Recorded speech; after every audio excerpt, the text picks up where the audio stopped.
Hello and welcome to Arirang's special news coverage of the country's 21st presidential election. It's June 3rd, Election Day here in South Korea. I'm Min San-hee. We start our special newscast at a polling place here in Capital Seoul as voters have been heading to polling stations to cast their ballots for the next president starting 6 o'clock this morning. My colleague An Sung-jin has been on site since that hour and joins me now. Sung-jin, it's good to have you on. So I hear it's been an orderly process thus far, Sung-jin. Good afternoon, Sunny. Great to be here. I'm currently standing in front of a polling location in Sadang-dong in Seoul's Dongjakgu district. It's a little bit past 2 p.m. here, which means that it's been over 8 hours since voting began, starting from 6 a.m. this morning. Now, I've been out here since the early hours, and similar to early voting, as the day went on, we've seen a lot of people come here to cast their ballot. The election that takes place today is the first since the COVID-19 pandemic. The previous election, where masks were mandatory and regular voters were separated from those under isolation. The voting station that I'm at currently is one of 14,295 nationwide and one of 2,260 from Seoul. We already saw the second highest voter turnout rate for early voting, and many have gathered to vote early this morning as well. Have a listen to some of the voters. I came to vote to pick someone that can lead our country because our country is so polarized and going through a difficult time. We need someone who can bring harmony as a transparent politician. Now that I've finished voting, I'm going to go to work right away. I hope someone honest becomes the president. Sung-jin, polling places nationwide will remain open until 8 p.m. this evening. For those of the voters who have yet to cast their ballots, what are some things for them to keep in mind before heading to exercise their civic duty? Right, so the voting today will take place from 6 a.m. till 8 p.m. today, and voters must be 18 or above and bring a government-issued ID. Now, unlike early voting, voters can only cast their ballot based on their registered address. Now, which polling station they can vote at can be found at a voting guide delivered to each household or through the National Election Commission website. Anyone who arrives at the polls and stands in line before the polls close have the right to vote. Taking selfies or pictures of the ballots while inside the polling booth is strictly prohibited. That's all I have for now for a glimpse at the polling location that I'm at right now, and I will be back with later updates. Back to you, Sunny. All right, Sung-jin, thank you for that report and for the words of caution against taking pictures within polling stations. That was our An Sung-jin reporting outside a polling place here in Seoul. It's been a little over 8 hours since voting began at 6 this morning, and for a glimpse of the voter turnout thus far, I have our Euni standing by live at the National Election Commission. Euni, good afternoon. Good afternoon, Sunny. So what has been shared about the voter turnout nationwide as we speak? Well, Sunny, I'm at the National Election Commission in Gwacheon City, where officials are keeping track of the voter turnout. It's been about 8 hours since the polls opened this morning at 6 a.m. As of 1 p.m., 62.1% of voters had cast their ballots, the highest turnout up to that time for any Korean presidential election. The Korean turnout as of 2 p.m. is 65.5%, and this figure factors in numbers from early votings. Figures by region are as of 1 p.m. Jeollanam-do province, which showed the highest early voter turnout rate, is showing the highest total voter turnout at 74.1%. The lowest turnout is in Busan at 58.1%. Daegu, which had the lowest early voter turnout, now stands at 59.3%, the second lowest turnout rate so far. Gwangju is at 71.6%, while Incheon is at 60.1%, and Daejeon stands at 62.1%. The capital, Seoul, is seeing a turnout of 61.2%. Gyeonggi-do province stands at 61.6%, while Jeollabuk-do province is at 71.8%. In terms of other provinces, turnout in Chungcheongbuk-do is 61.2%, Chungcheongnam-do 60.3%, Gyeongsangbuk-do 61.8%, and Gyeongsangnam-do at 60.5%, and Gyeongsangbuk-do at 61.8%. So far, the hourly voter turnout is slightly higher than in the 2022 presidential election, which ended with a final turnout of 77.1%. So now the focus is on the final turnout rate. Right. Euni, when might we learn about the result of this latest presidential election? Yes, Sunny, once the voting ends at 8 p.m., the ballot boxes will be sealed and taken to counting centers under police escort. Counting begins soon after, and the National Election Commission expects counting to be finished by around 6 a.m. Wednesday morning. The results should become clear by midnight once 70 to 80% of votes are counted. However, final results, of course, may take longer depending on voter turnout and how close the race is. Once counting is done, the NEC will hold a full committee meeting in which the new president will be formally declared. This meeting is expected to happen between 7 and 9 a.m. on Wednesday, and the process should only take 5 to 10 minutes. The new president's term will immediately begin. Earlier on Monday, Do Tae-ak, chairman of the National Election Commission, urged active voter participation, emphasizing the importance of creating a united South Korea through voting. No assured the public that the NEC has prioritized transparency, highlighting measures such as 24-hour CCTV at early voting stations and a vote paper inspection system, both implemented in last year's general election. Authorities are focusing on safety management as well. The National Fire Agency has launched special emergency operations at over 15,000 polling and counting stations nationwide, running until ballot counting ends. Also this morning at 6 a.m., police declared the highest level of emergency alert, mobilizing all available personnel. This heightened readiness will continue until the new president's inauguration is complete and he arrives at his office on Wednesday. Around 60,000 officers are assigned to polling station security, 45,000 to ballot transport, and 7,000 to counting center protection. That's all I have for now. I'll be back with more updates for our later newscast. Back to you, Sunny. All right, Annie, thank you for the latest from the National Election Commission. We turn now to the National Assembly, where the two main political parties have set up camps to watch the vote count that is slated to begin after polling stations close doors at 8 in the evening. First then, our Moon Hae-ryun joins me now from the Liberal camp. Hae-ryun, welcome. It's a little after 2 in the afternoon, and judging from the scene behind you, Hae-ryun, I assume it's relatively quiet there. That's right, Sunny. So I'm currently standing in the middle of the main conference hall, which is where the DP has set up its situation room. And as you've just said, it's still relatively quiet here, save for the press around me. But later on, the party members are expected to start coming in and gather here. In the afternoon. As you can see behind me, there are 2 big screens towards the front of the stage and 10 smaller screens set up on the stage itself, which is how the party and its candidate Lee Jae-myung will be watching the vote count unfold once the polls close at 8 p.m. Lee Jae-myung will be resting at his home in Gyeong, Incheon, as he has no official schedule for today after finishing up his final rally last night. While nothing has been confirmed as of yet, he's expected to head over here once the voting concludes and the results begin to take shape. Once they do roll in, they will no doubt influence the atmosphere and the energy in this room. Lee Jae-myung was the forerunner in national polls before the blackout for new polls 6 days ago, so expectations are high among party members hoping to ride that momentum to a win tonight.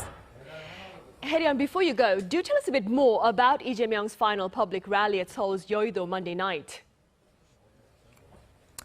That's right. So as campaign activity is prohibited on the election day itself, last night was Lee Jae-myung's last opportunity to appeal to the public face-to-face. And he brought his final rally here to Yeouido, where the National Assembly building that I'm currently standing in is located. But it's also a symbolic location for the December 3rd martial law protests. Let's take a listen to what he said. Tomorrow's vote will decide, end the insurrection or continue it, restore livelihoods or destroy them, grow the economy or wreck it. So after the rally, he live-streamed on YouTube to make a final appeal. Sitting in front of the camera, he told viewers he was still 3 votes short and urged them to help carry him across the finish line. Over the past 22 days, Lee Jae-myung's campaign traveled over 5,000 kilometers, taking him to 66 rallies with 236,000 people on the trail. His last day of campaigning took him across key battlegrounds in this whole metropolitan area, from Gangbuk to Gangseo and finally to Seongnam, where he first entered politics. Lee pledged to order an immediate review of the economic situation should he take office, placing urgent focus on recovering livelihoods. With all eyes now on how tonight's results will unfold, that's all I have for now. But I'll be back in a later newscast with more updates. Back to you, Sunny. All right, Hye-ryun, thank you for the latest from the Liberal camp. Up next, we touch base with the Conservative camp, also at the National Assembly, preparing for its members to gather for the vote count later this evening. I have our correspondent Oh Seong standing by live. Seong, it's good to have you on. So what's the latest at your end then? Hi, Sunny. Well, as you said, it is rather early in the afternoon, isn't it? So we have 6 or so hours left until the ballots close. So you can see probably behind me that the Situation Room for the People Power Party is also relatively quiet, with just some few journalists and I think about 10 TV screens behind me. No other real activity here. And, well, as for the party atmosphere, I would say that the mood within the party members and among supporters as well is rather mixed. So there's emotions running high, of course. There's hope, which, of course, springs eternal in any election camp. But there's also a sense of inevitability and anxiety, as Kim Moon-soo in the national polls, he's been running significantly behind his main rival, Democratic Party candidate Lee Jae-myung, by around 10 percentage points, with some polls showing an even wider gap. Still, there's some cautious optimism that Kim did his absolute best in the campaign, and there could be a turnaround among the so-called shy conservatives and undecided voters.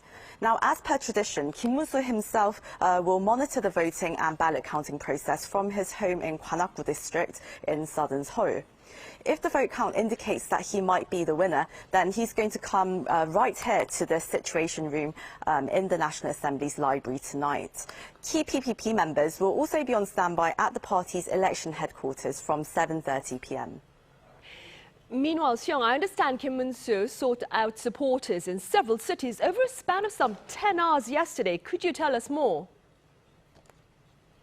Sure, Sunny. So Kim Moon-soo was really pulling out all the stops on his last day of campaigning, starting from the southern island of Jeju and working his way all the way up to the central city of Seoul. Of course, the 73-year-old candidate pledged governance reform in a way that meets the demands of the new generation. And he also apologized for impeached President Yoon Suk-yeol's martial law declaration last year, which has, of course, tainted this party ever since. And, well, as he stopped by Busan for the third time, the conservative stronghold of Daegu and the central city of Daejeon, Kim lashed out against Democratic Party rival Lee Jae-myung, warning against his style of dictatorial governance and raised the red flag on Lee's family scandals. Kim stressed that his own wife has never used a corporate card of his and that his daughter had never publicly uttered vulgar language like Lee's son allegedly did. Now, stood on stage with his family at the Seoul City Hall Square, Lee held his final rally in the Korean capital. The PPP candidates emphasized unity with former rivals from the party primary, including Na Kyung-won, An Chol-soo and Han Dong-un, to prevent what he called a dictatorship under Lee Jae-myung. After failing to achieve a conservative joint ticket with Reform Party's Lee Jun-seok, Kim further called on voters to support him, not Reform's candidate, saying that a split vote would only help the DP's Lee Jae-myung win. I believe tomorrow will be a great day. It will be the day we stop the bulletproof dictatorship and protect the Republic of Korea, a day when this nation can finally blossom. Over 22 days of official campaigning, Kim Moon-soo has travelled over 7,300 kilometres to hold 157 election campaigns. All right, Seong, thank you for that coverage of the Conservative camp.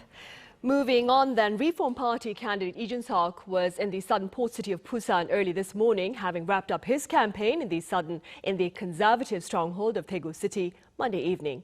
Ahead of this final rally, Lee sat down separately with students at the Korea Polytechnic University in Gyeonggi-do Province and their counterparts at Yeongnam University in Gyeongsang-buk-do Province. Later today, he's also scheduled to head to his party's camp at the National Assembly for the vote count.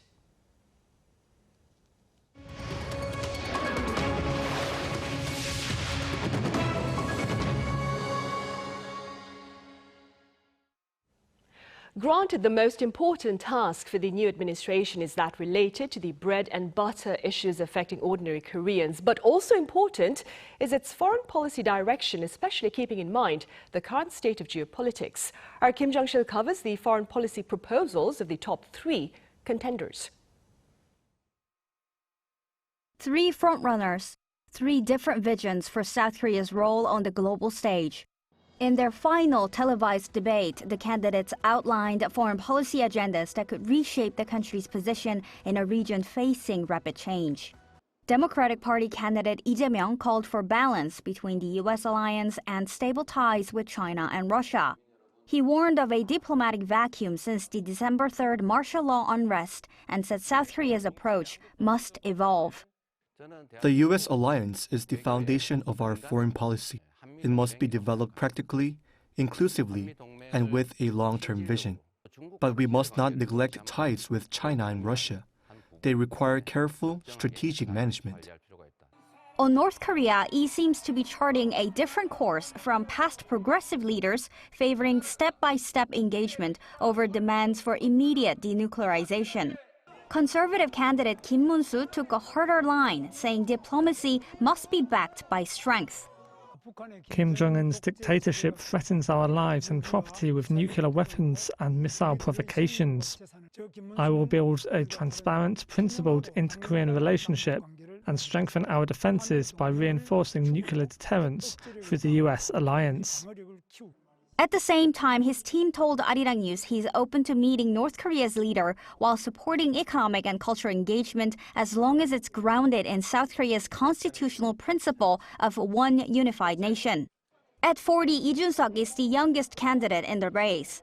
Last week, he laid out his latest foreign policy vision backed by sweeping institutional reform.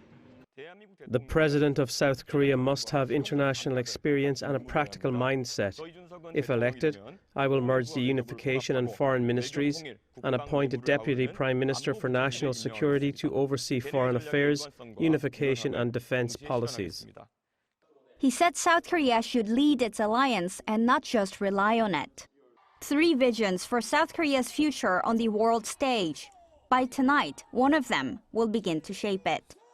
Kim Jung-sil, Arirang News. Now, while the top three candidates differ on diplomacy, they all agree on the dire state of the Korean economy. That being said, our business correspondent Lee Soo-jin takes a look at their respective economic prescriptions. Do take a listen.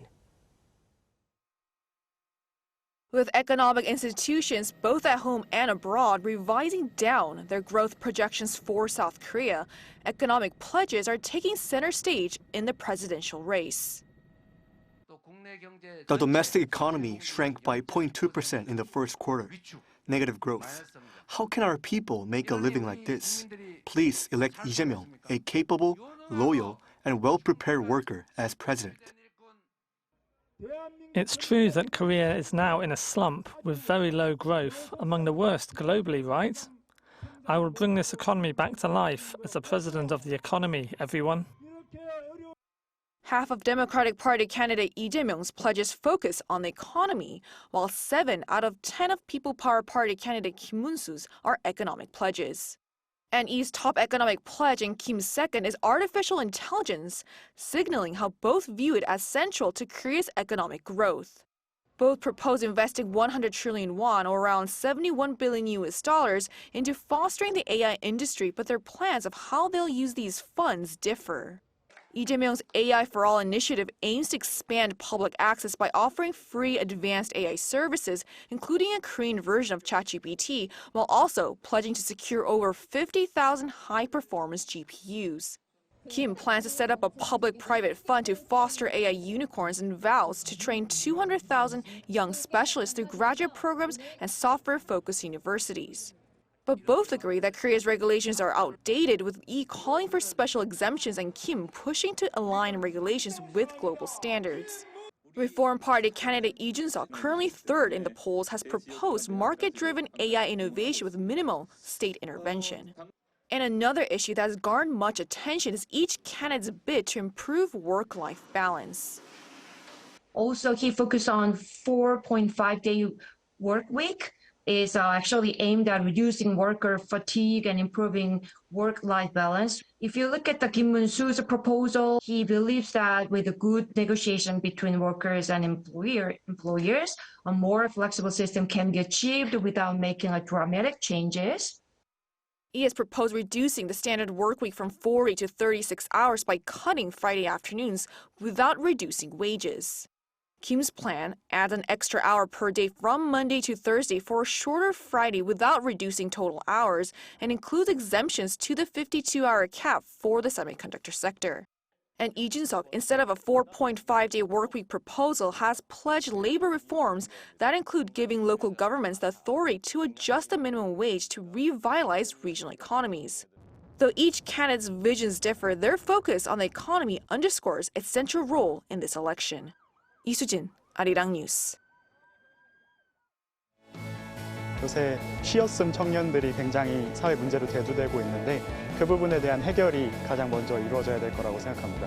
저는 일단 각자가 말하는 정책에 대해서 집중하고 그래도 5년이라는 길다면 길고 짧다면 짧은 시간 동안 본인이 말하는 거에 대해서 잘 지켜가는 정부가 되었으면 좋겠습니다.